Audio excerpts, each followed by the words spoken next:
Chevre, how are you? I hope everyone is gesund, stark, und freilich, begashmis und beruchnis. I hope everyone is healthy, strong, and happy physically and spiritually. Today is Asura B'Tevis. It's a fast day. In Australia, it's the longest fast day. Today it's a Friday.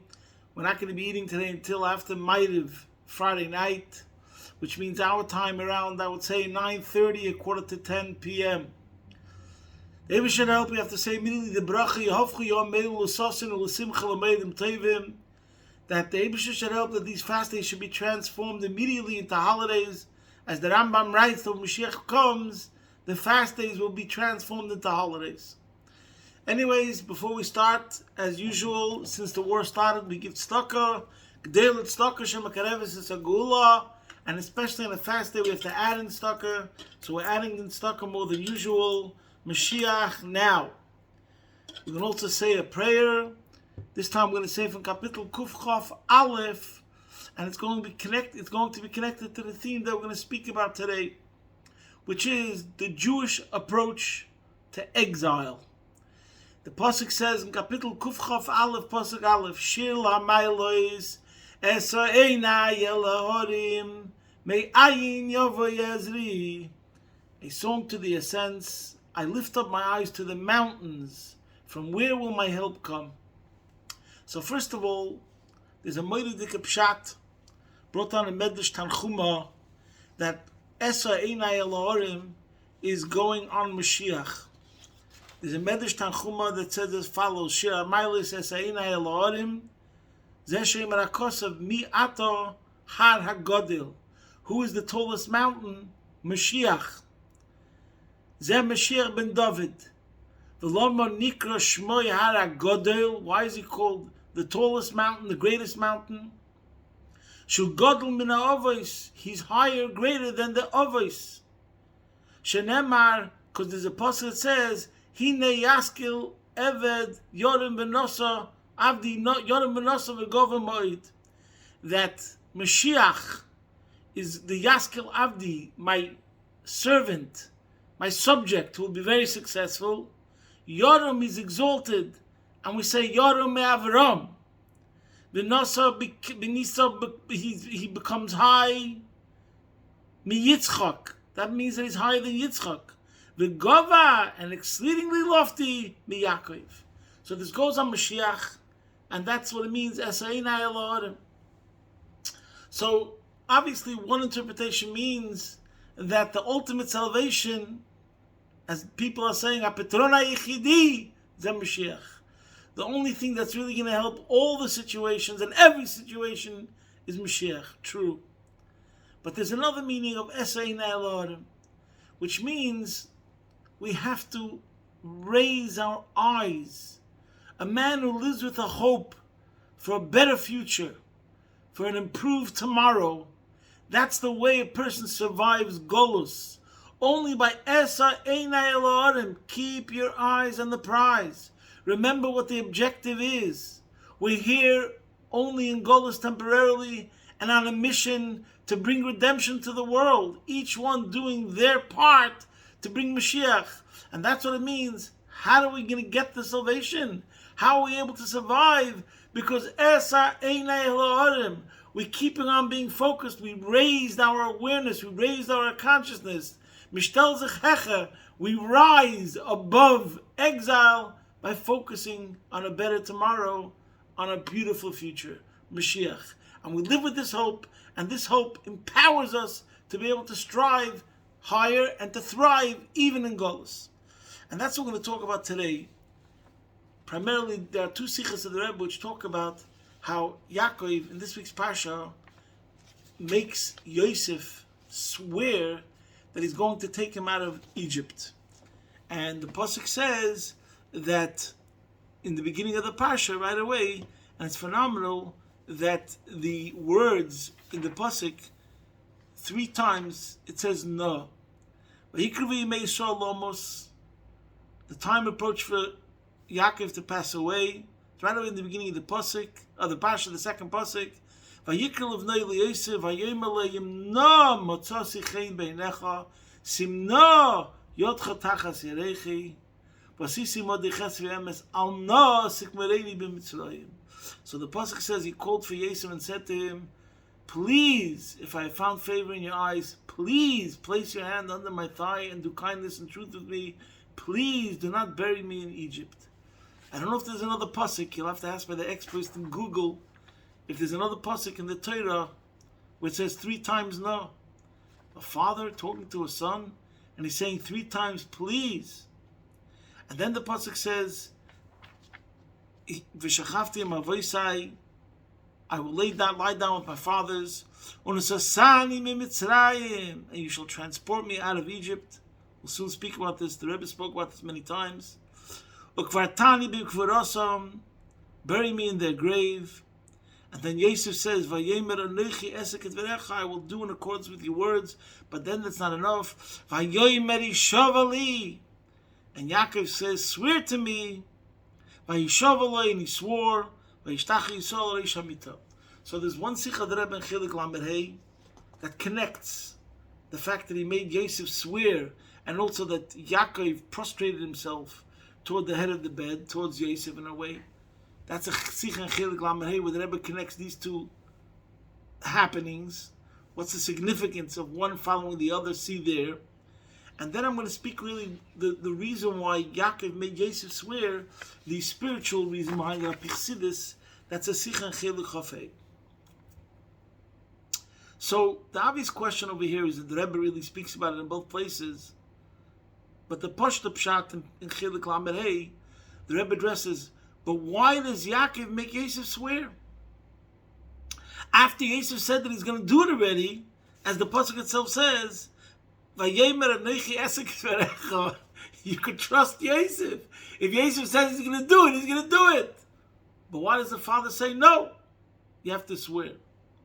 So all the Mefarshim bring this out, and the Rebbe covers it, is because it wasn't that he didn't trust Yosef to do it, according to the Pashta Pshat, but because of Paroi. Because Yaakov understood that the fact that he was going to be buried outside of Egypt would be seen as a big blow to the whole country of Egypt and to Paroi. And as we see today, what's going on, the whole issue of immigration is a big subject in all countries in the world.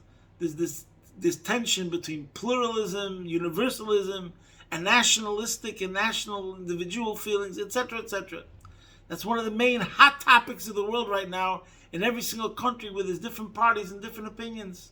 So imagine the Torah tells us exactly, we see everything in the Torah. Yaakov was scared. First of all, Rashi brings right over here in the beginning of the Parsha that he says 3 reasons why Yaakov wanted to be buried in Eretz Yisrael. See Rashi, one of the reasons is because he figured they're going to make a deity of Yaakov, and he didn't want that. They're going to make an Avodah Zarah. But this point that we're saying, that only by making Yaakov swear to him could Yosef then tell Paroi, I have no choice, I have to fulfill the Shvur. And as the pasuk later on actually clearly says, in Kapitel Nun, pasuk Vav, Vayime Paroi alei kveiras evicha, Paroi says you could bury Yaakov, kasher his echa, as you swore to Yaakov. And Rashi says an amazing thing over here, by the way, taken from a Gemara in Saita. Rashi says, "V'him lei b'shvil hashvur," if it weren't for this oath, lo yayisi manichacha, I wouldn't let you bury him outside of Egypt. Avol yori loymar aver el hashvur. But Pari was scared to tell Yosef to violate the oath. Shelo yema, so Yosef should not say im kain ever el hashvur shenizbaiti l'cha. Yosef made a shvur to Pari. What was that? Shlei gala loshen kakedesh. I will not divulge the secret about Lashon Kodesh. Shani maker oidef hashivim lashon. That Yosef is smarter than Paroi, because he knows, in addition to all the other languages, Lashon Kodesh. But va'ata eincha maker boy. But you do not know Lashon Kodesh. Kedisa Masechta Seita.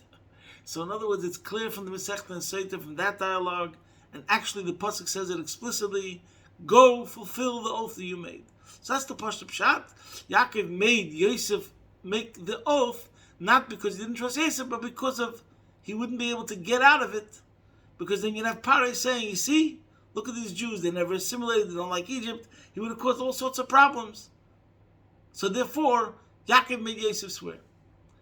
But the Rebbe, look what this is, Chelik Chofei, says a Moiri Dikavart in Avodas Hashem, and this is the relevance to every single one of us in the connection to Asar B'Tevis, which is the day that we're fasting because of exile, Golus. And that is, there could be two approaches to Golus. There's two perspectives.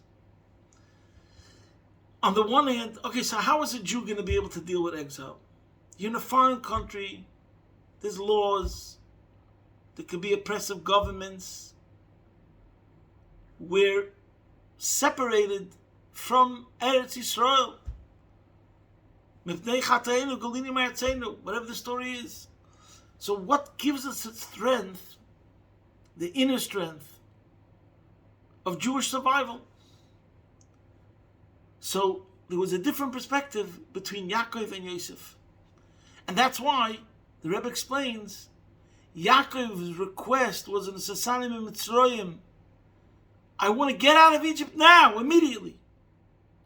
And Yosef, when it came to his burial, said that when the Yidden go out of Egypt, that's when he is going with them out of Egypt. But as long as they're in Egypt, he wants to be buried with them. And here the Rebbe says that because Yaakov knew that Yosef's inyan was the inyan of giving the Jew strength while he's in the middle of it, he's in it, immersed in the exile, so he saw Yosef's level, a different sort of level, and that's what Yosef represents. So therefore Yaakov had to make Yosef swear that he's not going to follow his level of what he's meant to do and how he gives the empowerment, but he'll follow Yaakov's level of empowerment. So I didn't explain. The Rebbe explains like this. So in order for a Jew to survive, there's really two power sources that he needs. There's one level where we say a klal, we have a rule, Ein chavush mater es atzmai. A prisoner cannot redeem himself. The salvation ain't going to come from the cell. The salvation ain't going to come from the dungeon. You need a higher power, a superior force, which is not affected at all and limited at all by the confinements and by the limitations. And with the power of a superior force, you could be liberated. Like we say, as verbunden oben fällt nicht herunter, that famous saying. If you connect it to something which is above, you don't fall down below. So therefore, Yaakov Avinu has to be buried outside of Egypt. He represents the level of the neshama, the level of godliness, that dimension, that aspect of the Jewish soul, which represents something which completely becomes untouched and unaffected by exile whatsoever, and remains always such. So from Yaakov Avinu we get this power to be able to redeem ourselves, because it represents the level which is completely transcendental and higher than exile. But then we also need another power source. We need the power source in the dungeon itself, from within also, that even when you're in the mud and immersed in the mud, and who knows what's going on, even in such a situation, you also are able to remain higher. And that's where Yosef comes from. Yosef is the power, represents another aspect, another angle, another dimension of the neshama, that even when it's immersed in a situation which is negative, you can still thrive and remain above it to a certain degree. But that's only because there's a Yaakov and a Yosef, both together. We have one aspect from the neshama, which is the Yaakov aspect, which has to be transcendental completely, outside completely of the realm of Egypt. And then we have another level that's in with the Jew, with the Yid, in the Golus, in it, and still gives you power not to become affected. It's interesting, there was a Moedik Sikha that I was by a Farbrengen in Vayechi, Tovshem Mem Zayin, which the Rebbe spoke about the previous Rebbe being buried in Brooklyn. And I could tell you from being by that Farbrengen, it was like, wow, the Rebbe is talking about something which I never heard the Rebbe talk about, probably throughout the 40 whatever years of the Rebbe's Nasiya's Baal Madain. I don't know how many times the Rebbe ever spoke about this subject of the Frierdiker Rebbe being buried Dafke in Brooklyn in Golos together with the Chassidim, etc., etc. See there, and that's how the Rebbe in that Sikha explained it together with Atzmais Yosef, the Yosef of Nasi Dereinu. The Rebbe, the Frierdiker Rebbe's name is in the same name as Yosef HaTzadik, and he compared it, and that's how he learned Chazak, V'nis Chazek. We get the Chazak, V'nis Chazek from what the Parsha tells us, that Yosef was buried in Mitzrayim, and that the power of Yosef being buried in Mitzrayim gives us the power to be able to thrive even in Golus of Mitzrayim. That's what the Rebbe said in Vayechi Tavshem Mem Zayin. Today, we're speaking about the Sikha and Chelu Chafei. See there, where the Rebbe speaks about two aspects. From Yaakov Avinu, we get this concept of Ein Chovish Materes Atzmai. We need a power which is outside, above, superior, and that gives us the strength. Something completely higher than exile gives us the power to thrive in exile. On the other hand, we have another aspect, a Yosef aspect, by being buried in Egypt, is two perspectives. And maybe we could say that, I'm just saying, maybe a way to understand it is based on what Chassidus explains, a very beautiful Mishnah, the famous Mishnah in Pirkei Avos, that says, Al korcha chatachai, you're born against your will, and Al korcha tames, when a person passes away, it's against his will. So I guess the Pashto Pshat in the Mishnah in general, since it's a sefer of Pirkei Avos, and it's about morals and ethics, and about being humble, so a person has to know that he doesn't have control over his own life. You always have to remember and be aware of powers, and that the Eibush is the only force. And therefore, for example, you didn't have a choice in being born, and you don't have a choice exactly when your mission's over. But Chassidus comes along and teaches us the relevance of this Mishnah in a much, much deeper way. Every single day, you have to live with these two perspectives, that Bal korcha chatachai, against your will you live, and Bal korcha tames, and against your will you have to pass on. What does that mean? According to Chassidus, these two perspectives represent something called Rotzoi V'Shuv. We spoke about this many times. There's a Rotzoi aspect, which means that on one hand the soul has to feel, what am I doing over here in this world? Oy vey, I had a descent. My real place is being connected to godliness, elokus, ruchnius, tzom molocho nafshi, ki ayol taroi galafike moyim, ach lelikim doi mi nafshi. So we have all these verses that talk about the soul's longing to reconnect and to be one with Hashem on the deepest, highest, most intimate level of cleaving and unification. That's what's called a rotzui, a sense of transcendence.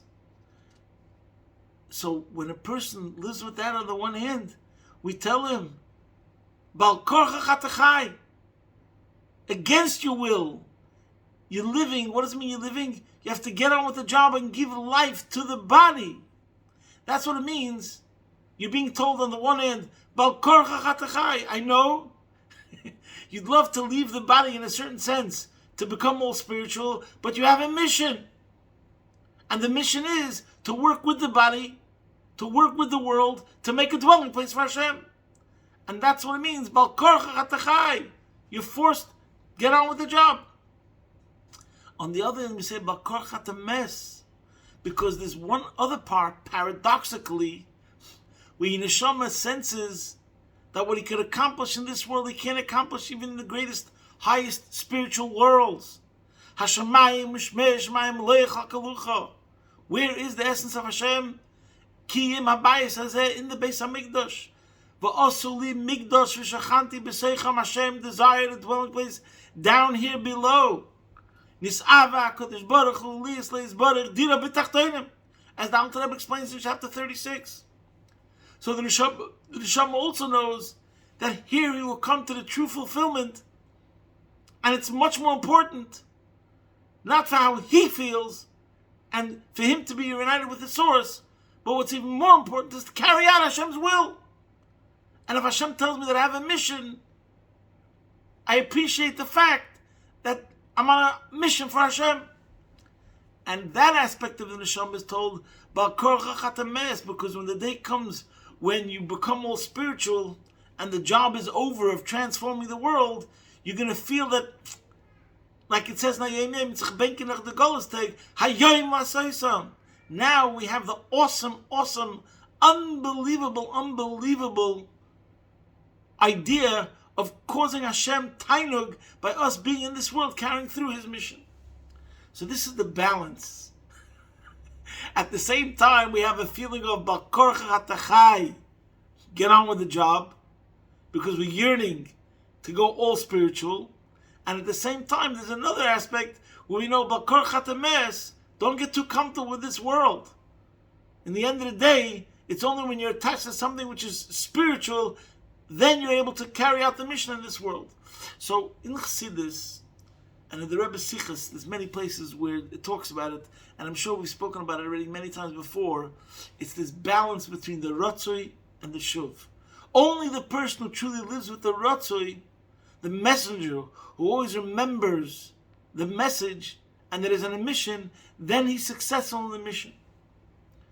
And it's a famous word, we chazed I'm sure many times, Chassidim used to say that in Lekutei Torah, every couple of pages, the Alter Rebbe asks the question, Loma, why did the Neshama come down into a body? And the Alter Rebbe answers, Yirid Dazu Tzerech Aliyah. Why does the Neshama have to come down to a body? Deal with the tzitzis, b'tzemek gashmi, tefillin, b'klav gashmi. Why do we have to deal with dandruff, psoriasis, acne, and a lot of other problems, or whatever it is? The Neshama L'mayla had Avos Hashem and Yiras Hashem was beautiful. It was paradise. It was heaven. And the answer is, you're on a mission. And the answer from the Chassidim, why does Alter Rebbe every 5 pages have to ask this question, even though technically it's because the Tzemach Tzedek chose my bottom, but the question still remains. In other words, we see from the Chassidus of the Alter Rebbe that this question was constantly asked and repeated in the Alter Rebbe's Chassidus and in his Maimarim. Why? And the answer is, only a person who asks himself this question every 5 pages, what am I doing here? Then he's focused on the mission. What's the purpose and what's the meaning of it all? And the answer is to make a didul is barach v'tachtonim. And this is also in the Sikha of Chav Ches, of Chilul Chafei, which is from a Sikha also of Asar B'Tevis of Tovshem Mem Gimel. You have to hear that Sikha where the Rebbe speaks about Unesasani Mitzrayim, and it's also printed a bit in the Chilul Chafei. The Rebbe was screaming. It's a life-changing Sikha where the Rebbe says every person has to cry out, "Carry me out of Egypt. This is not our place. Our place is not exile. We don't belong here." Only a person who lives with that is successful in being in the Egypt and carrying through the mission successfully. And the Rebbe in that Sikh itself brings out the paradox.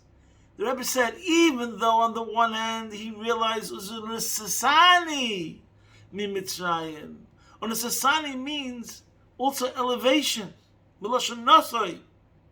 So even though on the one hand, it's beautiful how in the same words we have the paradox. Even though on the one hand, the Unisasani, when do I come to my ultimate elevation? Mi Mitzrayim.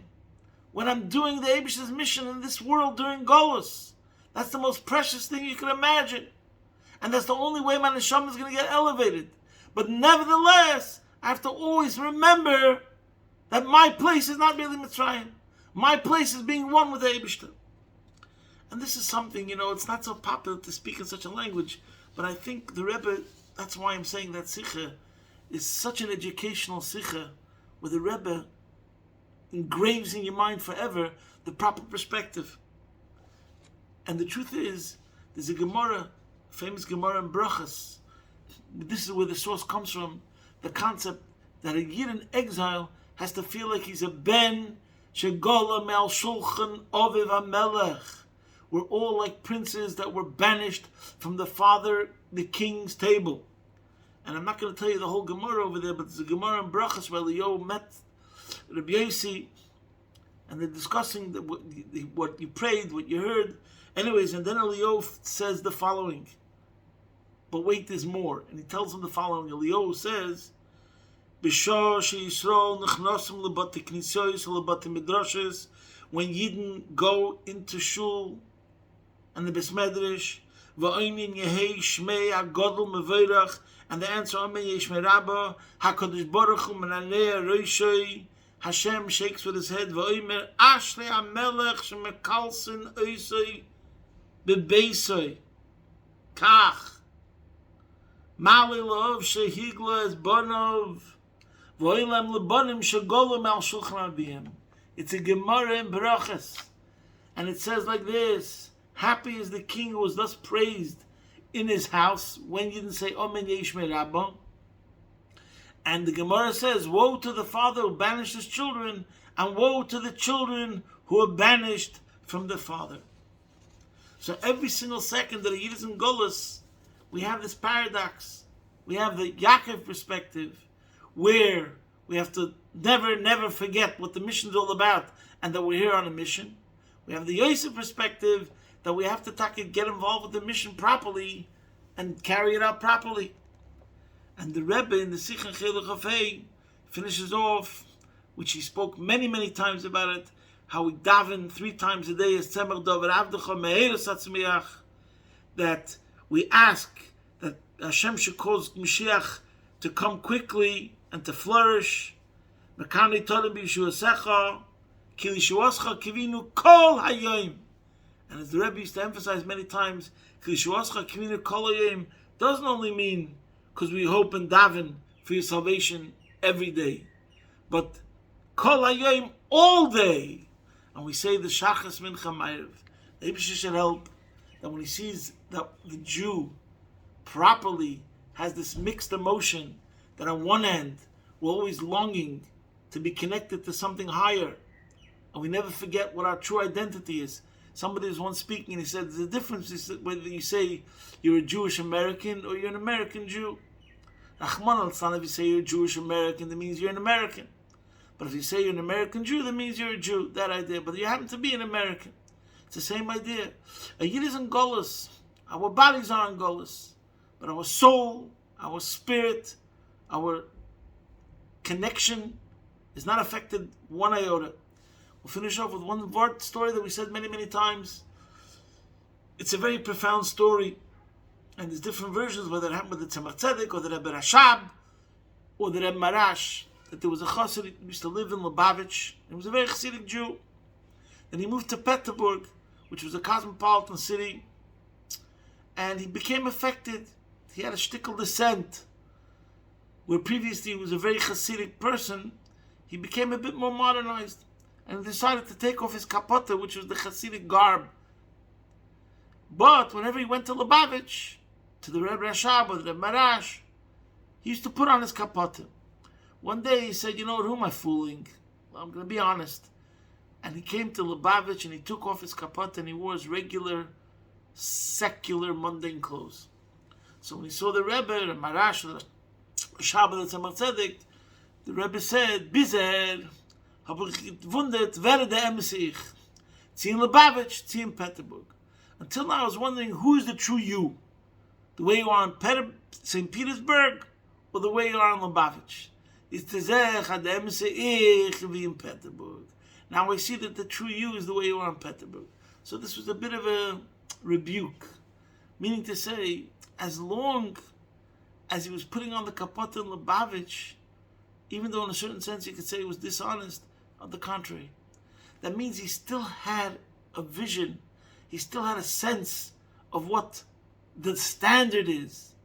He still had a sense of his better self, and he still had a longing and a yearning and an aspiration for that better self, for that higher standard. But once in Lubavitch, he put on the secular clothes. That means he lost his sense of identity, period, that he doesn't even have a desire and a yearning for that better self. The Eibusher should help.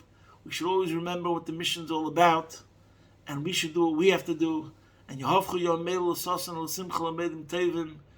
have to constantly cry out, both ideas.